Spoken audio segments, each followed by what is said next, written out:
Fun is what makes the transitions a lot easier. It's very important to have fun while you're living this thing called life. A little humor, a little joy, a little levity, a little dance.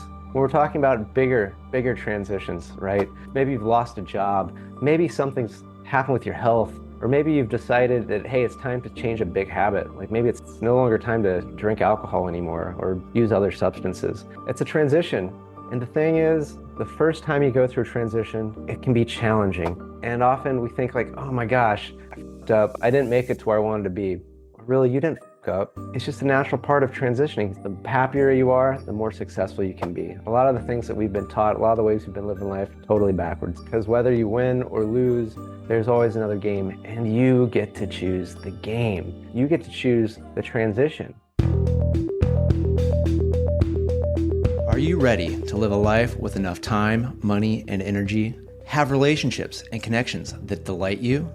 Are you ready for the extraordinary life you know you've been missing? If so, then this is the place for you. I'm a best-selling author, coach, consultant, and speaker who's worked in technology for over 2 decades. I'm a leader at transforming people and organizations from operating in fear, obligation, and guilt to running off joy, ease, and love. It's time for Engineering Emotions and Energy with me, Justin Wink, Ph.D. Today, I'm going to be talking about transitions. It's that time of year. Labor Day has just finished where a lot of things are transitioning from the time of summer to the time of fall. These things happen regularly. Sometimes it happens because of the calendar, and then sometimes it happens because life happens or because we decide it's time for something else. And so I'm going to talk about the importance of transitions in life. In some ways, life is all about transitions. Now, a lot of you might not know, but I actually have done yoga teaching. I have 500 hours of yoga teacher training. I taught yoga for about 2 years, mostly when I worked at Intel. I taught on their on-site gym, and then I also did some teaching for. I did some another fun fact about me. I did Muay Thai kickboxing for about I can't remember if it was one to 2 years, and I taught yoga for Master Jason at his Folsom Martial Arts Center. I think I did. I don't know. I did some. So it was like he'd beat us up, and then I'd unbeat us up. So one of the important things about yoga is it is stretching, yet it's so much more.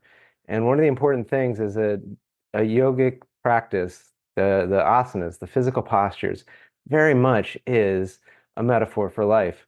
Often we think like, oh, it's all about, just doing the pose right. Like when I'm in downward dog, which is where, you get your hands down, your butt up, that it's like, oh, it's about that. Yet as you practice yoga, learn yoga, and this is actually one of the reasons why I don't like to go to most yoga teachers anymore. I actually ended up getting into Bikram yoga about now it's been like 2 years. Like if I'm gonna go, I kind of prefer Bikram yoga, which for the longest time I was like, I don't get it. I can't imagine why anybody would want to do that. And I eventually tried it, and what I love about it is it's the same 26 fucking postures every time. And there's the reason I didn't want to do it is I'm like, this is boring. The same 26 postures every time. Like, what's going to be the fun in that, the joy in that? Like, I want variety. I want excitement. What I learned in the sort of that quote unquote boredom is that it's not boring at all. That actually each time, even though the poses are the same, I'm not the same. And not only is that being in each pose different because my body's different, it's also different because I probably got into it differently. The transitions are going to be different. And the transitions is really where the magic is. And a lot of yoga teachers, and don't worry, this isn't just all about yoga. This is about life. So it doesn't matter if you've never done yoga. A lot of yoga teachers, they sometimes say, I'm going to get really creative here, and I'm going to go from downward dog, and I'm going to go into half moon. Yeah, I'm like, do I still even remember my pose names? It's like I'm in podcast mode, not yoga teach mode. And it's like, you can, but how is that transition going to work out? like it's like I love the Chris Rock joke of like, can you drive a car with your feet? Yeah, doesn't mean it's a good idea. And so when just the setup is going to be challenging, the transition is going to be challenging, it's not going to feel good even once you get into the pose. It's going to feel hard while you're going from where you've been. The transition is going to be challenging, and then it's going to be a little bit more unsettling once you get there because you're going to kind of have that stank of this didn't really feel good. This really, and so that's why it's like I don't want to go. It's like good yoga teachers, they know the importance of transitions. And good yoga students know the importance of transitions as well. And you'll focus as much on how you go from one pose to another, as much as how are you actually when you're in the pose. Because if you just completely collapse to get out of the pose and then just to get into the other pose, that's not elegant. That's not beautiful. And that's also not allowing the body and the mind to experience a beautiful transition.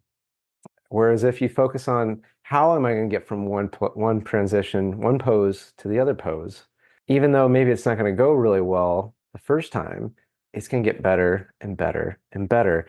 And then it becomes not just an exercise, it becomes an art. And life is kind of like this as well. Like, how do you go from one season to another season?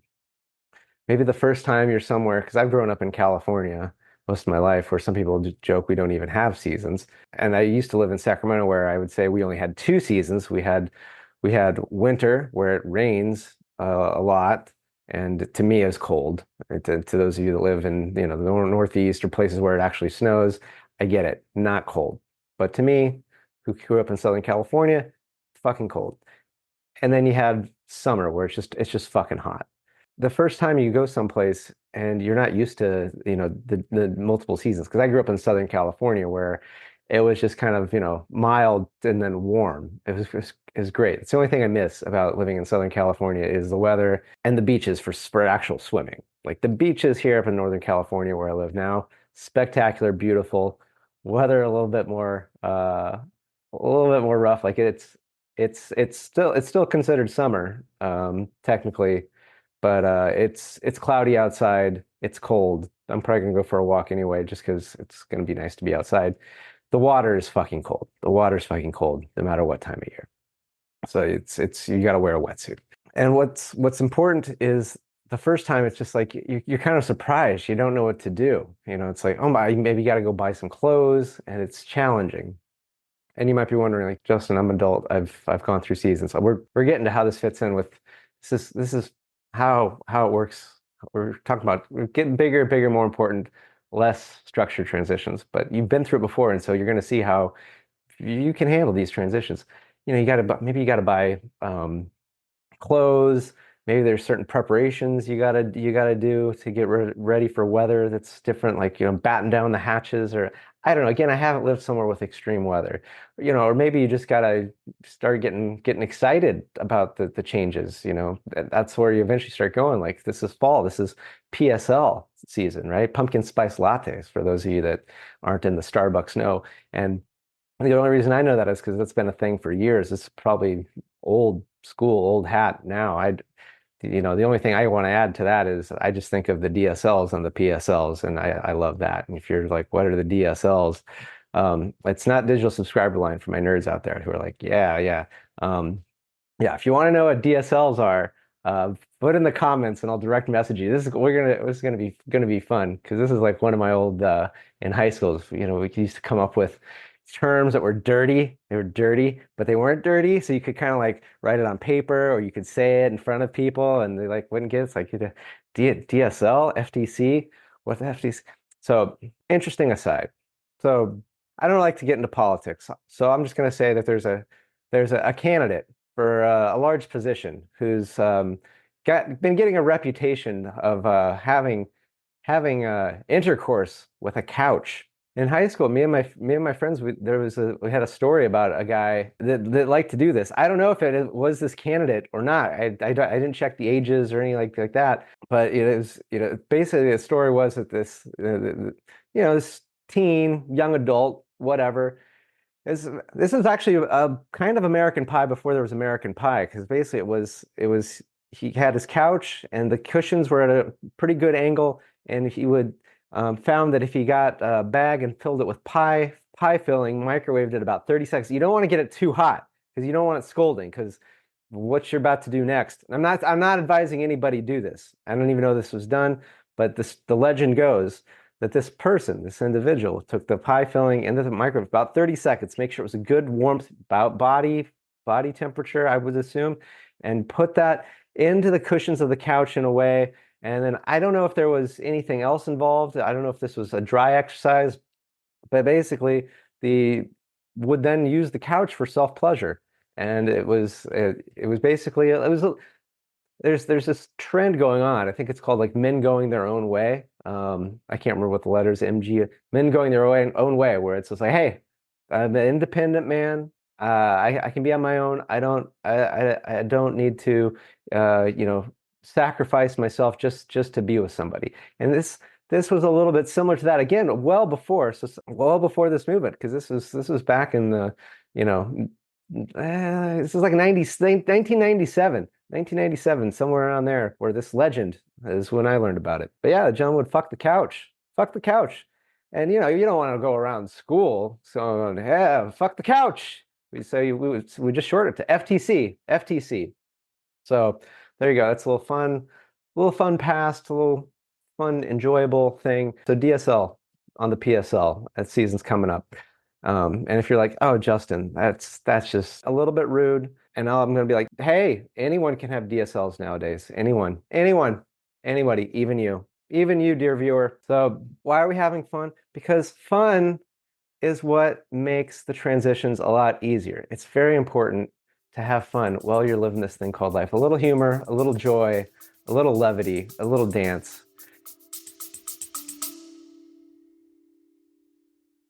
Feeling overwhelmed by the daily grind? Imagine if you could pause, reset, and truly connect with a calmer, more fulfilled you.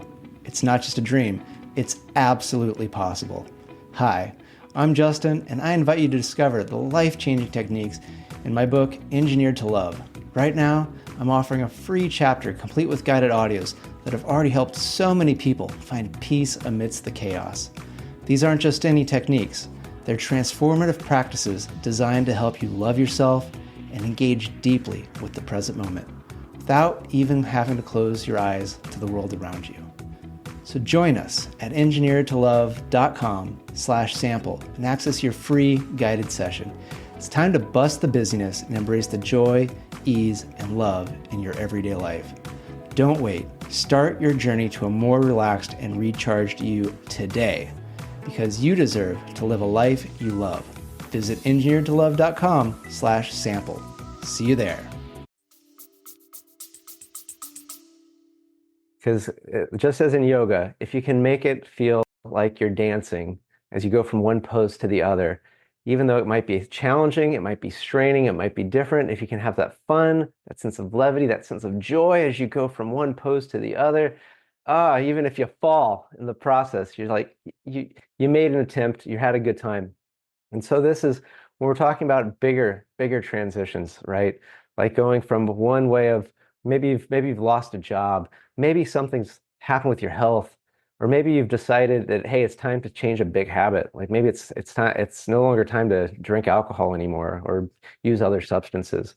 Or maybe it's time to change relationship status, right? Like maybe it's like, okay, this marriage isn't working. Maybe this relationship, this friendship isn't working. All things that I've lost, all things I'm sure many of you have lost. Maybe somebody dies. Or maybe it's time to be like, okay, it's enough of this being on my own. Maybe it's time to make some friends. Maybe it's time to meet a romantic person. Maybe it's time to get them DSLs working, right? It's a transition.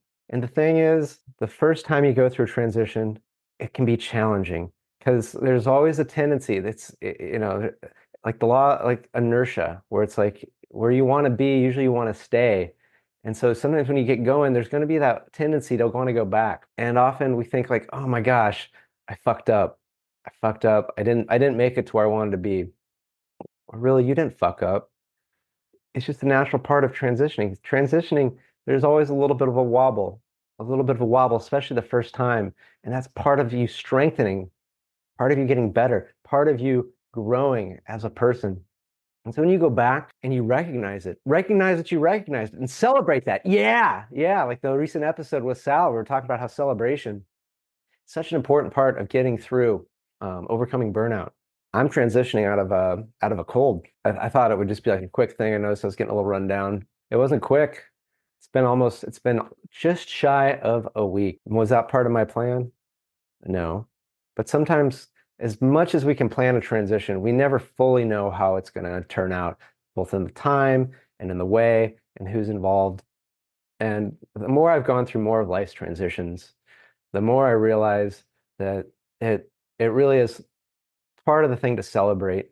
Because when things are just the same, there's really no contrast. There's no experience. There's nothing to really enjoy, right? It's like why do people often enjoy the movies more than just a static picture? So like, this picture's worth 1,000 words, but hey, a moving picture, right? Because it's that seeing the dynamic change, how things go from one to another to another to another, and seeing how that was orchestrated, how that unfolded, and kind of wondering like, yeah, how is it all going to turn out? I think it's going to go this way, but you don't know. It's exciting. It's curious. It gets your attention. And as we've learned on this show many times before, your attention is the most valuable thing that you have in your possession. You might be like, well, Justin, what about my time and my life? It's actually combined with that because once you don't have your life, you don't have your attention, and when you have, you know, no time, it's the time is your ability to place your attention at your will. So when someone takes your time, they're taking your attention is the most valuable thing. That's what I'm here to say. And so give your attention to these transitions and also give yourself love in going through the transitions because they are the parts that you will see that is where it really, really develops how the quote unquote end state is going to be. Because there really is no end state other than the ultimate end state, which is, not to be a bummer here, but we are getting into fall, which brings us to Halloween. Ooh, and Beetlejuice. I'm not going to say it a third time, is out.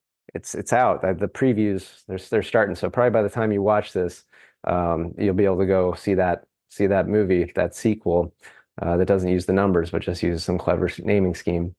But yeah, death is the ultimate in-state transition that we're aware of from this state of being.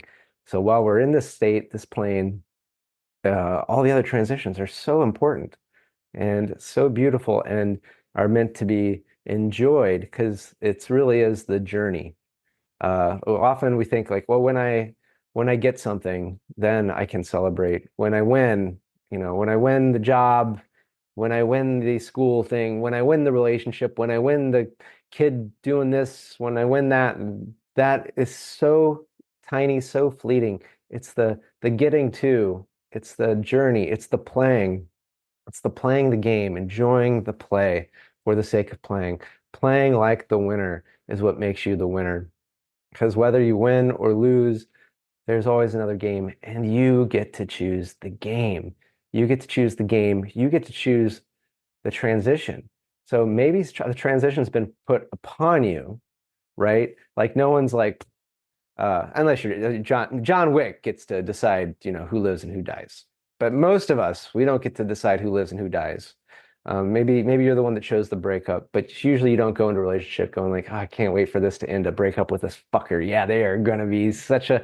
Although I have known some people like, this wedding's good. I think for the next wedding though. Ah.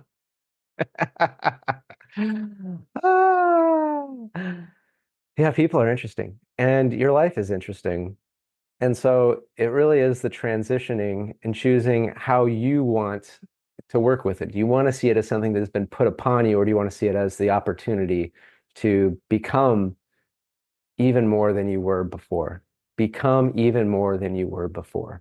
That's really all these transitions get to be, whether it's summer to fall, whether it's child to teen, teen to adult, whether it's in a relationship, out of relationship, whatever it is, you get to choose that it is part of your game of life and you can play it like a winner. Doesn't mean it's going to be easy.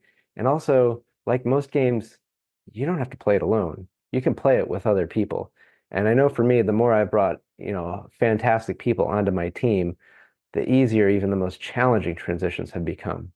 And so if you're going through transitions, which please let me know, reach out, send me an email, message me, drop into my DMs, let me know what transition might you be going through. It could just be like, oh, I'm excited to bring out the Halloween decorations, or it might be like, fuck, Justin, I just lost an important relationship, or I'm having a hard time getting a job, or I'm doing a startup and this is hard. It's lonely. I got no one to, I can't share everything with everyone anymore because I'm the one in charge. I'm the head. I'm the boss. I'm the chief operating EO. I'm head. Um, you know, reach out and maybe let's talk, figure something out because it's so much easier to do these transitions with other people. Just like in yoga, amazing yoga classes, often the instructor, or they'll also have sometimes assistants that will sometimes assist you in going from one pose to a next and to help bring your attention to areas where you can more fully expose. Fully expose? I don't know, it depends on the class. I, it's so funny because it's like I think I come up with the show topic and I kind of come up with the beats in my head and sometimes I'm like, I'm not going to talk about, I'm not, no, I'm not going to. My first yoga teacher training, we traveled to San Francisco to go take a class from a really amazing yoga instructor, and it was 90 minutes, which was really really fucking long. It felt like, and it was so hot and sweaty, but it was probably about like 50 minutes in. We're into the a 90th sun salutation, which is just a whole lot of you go downward dog to forward fold and um, rise up, downward dog. I just what all of this, and I'm in my downward dog, and I'm looking back, and I see that one of the other yoga teacher trainings in my class, her breast had fallen out of her top, and just like, okay, life is good. It was beautiful. It was beautiful, and I learned that that's why it's important to be in the middle of a yoga class, because you have the chance of seeing all kinds of things. If you're just in the back, all you get is butts. But if you're in the middle, you can get butts and you can get boobs. Yeah, and everybody's got everything. So for you ladies, for you men, for your whoever you are, that's why I say, yeah, don't hang out in the back. Move up more because there's going to be more options. I was on the train and then I got derailed by a blast from the past. Not expose, although maybe that is learning to expose yourself is important. Not in a trench coat, bringing it out. No, don't do that. But to let yourself be known, like I'm doing in this. I'm sharing stories that I haven't shared with many people ever, right? These are some things you're part of my community. We're among friends here, and I'm happy to have you here. And you don't have to be so alone. This is why I do what I do, is because I don't want people to have to feel like, oh, I'm the weirdo. I have these thoughts or I have these things and nobody else says them or whatever. You are okay. And even when you're transitioning and it's not going well and you go back, you're still doing okay. You just might need someone to help assist, to guide, to show you like, hey, here's a possibility. And once you get these transitions going, you're going to start to really enjoy them and see them that this really is the practice. It's not the start, it's not the finish. It really is the journey, is the most important, the most amazing part of this experience we call life. This journey, this art, this dance, this creative process. And when you come up from that standpoint, there's no longer like I'm the victim or I'm the victimizer doing bad things. You can let all that shit go and you can really just fall into like, I'm creating. I am a creator of this life. And just because I create it doesn't mean that I have to be stuck with it or that I'm going to like it. I can just create again and I can create again and I can create again. And each creation, there's going to be a transition. There's going to be some time to see how it all unfolds, that you get to experience it. And so with that, I'd like to know, what transitions are you going through? What are you excited about? What did you really enjoy about the summer? And I'm so glad that you spent some time with me. I'm glad that we got to have this time. 'Cause it's been a while, right? Like the last couple episodes, I've had some phenomenal guests and it's been really good. But I do miss kind of this just you and me getting together, just, getting to have some fun, just talk about life and how it can be more enjoyable, more beneficial, how we can do more. And if you're like, Justin, I don't get how this makes me perform more, ask you. Keep watching. You'll see. Because it really is. The happier you are, the more successful you can be. A lot of the things that we've been taught, a lot of the ways we've been living life, totally backwards. You're going to see, you're going to find out. Encourage you to stick around, to follow all that stuff, pay attention to all that. And thank you so much and good day. Thanks for tuning in to Engineering Emotions and Energy with Justin Wink, Ph.D. Today's episode resonated with you? Please subscribe and leave a 5-star review. Your feedback not only supports the show, but also helps others find us and start their journey of emotional and energetic mastery. You can also help by sharing this podcast with someone you think will love it just as much as you do. Together, we're engineering more amazing lives.